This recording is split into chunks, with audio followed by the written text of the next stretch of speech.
maamulka gobolka Awdal iyo degmada Booramo weeliyo iskuduwa wasaaradda howlaha guud dhulka iyo guryeynta ee gobolka Awdal ayaa maanta kormeer ku tagay buurta Faaraxyood ee waqooyiga magaalada Booramo oo maalmihii u dambeysay uu maran ka taagnaa buurtaasi. Mas'uuliyiintaasi ayaa waxay sheegeen in arrinta buurta Faaraxyood ee waqooyiga magaalada Booramo la soo afjaray, waxaana ay sheegeen in buuraha magaalada ku hareeraysan ay yihiin dan guud. ugu horreynna waxaa halkaasi ka hadlay Saleebaan Xasan Xadi maayirka magaalada Booramo waxaana uu yidhi waxaan halkan u nimi kulli waa maqlaysana bariyahan dambe maran baa ka yar taagnaa halkan oo ka mid ah 7 buureed oo loo calaamadeeyay danta guud. dadkii beeraha darafyada buurta kaga soo baxaya oo hadallo bariyahan dambe iyo cabashooyin odayaal dhaqanka ah iyo mas'uuliyiintii gobolka iyo degmada wasaaradda howlaha guud ciidankii nabadgelyada oo halkan ku sugan wax maanta halkan la isugu yimi in la soo afjaro hadalladii cabashada ahaa ee bariyahan dambe aad media ka maqlayseen oo ay dadku qaarkood ku cabanayeen annaga baa la nagu ciiray ee dadkii kale waxba lagama qaadin. horta meesha calaamad baa ku xeersan rijcad baa la mariyay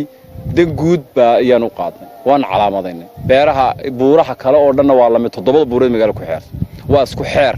mid halkan uu ku egma. Saleebaan Aadan Samatar iskuduwa wasaaradda howlaha guud dhulka iyo guryeynta ee gobolka Awdal oo goobta ka hadlay ayaa wuxuu yidhi xeer 17ku wuxuu sheegayaa dhammaan waxa buur iyo dooxo oo dhan inay dan guud yihiin. buurtan aynu taaganahayna waxay uun ka mid tahay maxaa ku dhahday buuraha dalka ku yaala ee ku xusan maxaa ku xeer 17ka wax alla wax u dhaafsiisan oo jira ma jiro. buurta dusheeda maadaama ay dan guud tahay xeer 17na tahay wax alla wixii ay dawladdu doonto ay ka fushanaysaa ama taangi biyoodha ka fuliso sida ka halka ku yaala ee magaaladu ka cabaso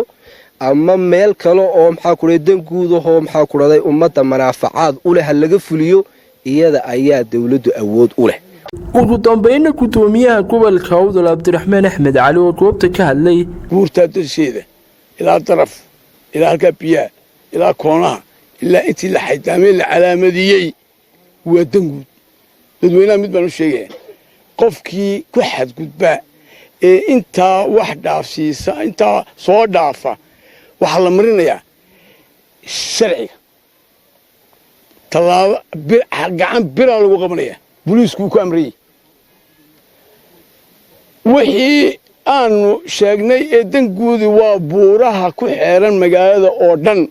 qofna ma sheegan karo 1 mitir qofka ma sheegan karo dushiisa inta loo xaydaamo kuwa kale waa la calaamadinaya kuwa tan lixtan waa la calaamadiyay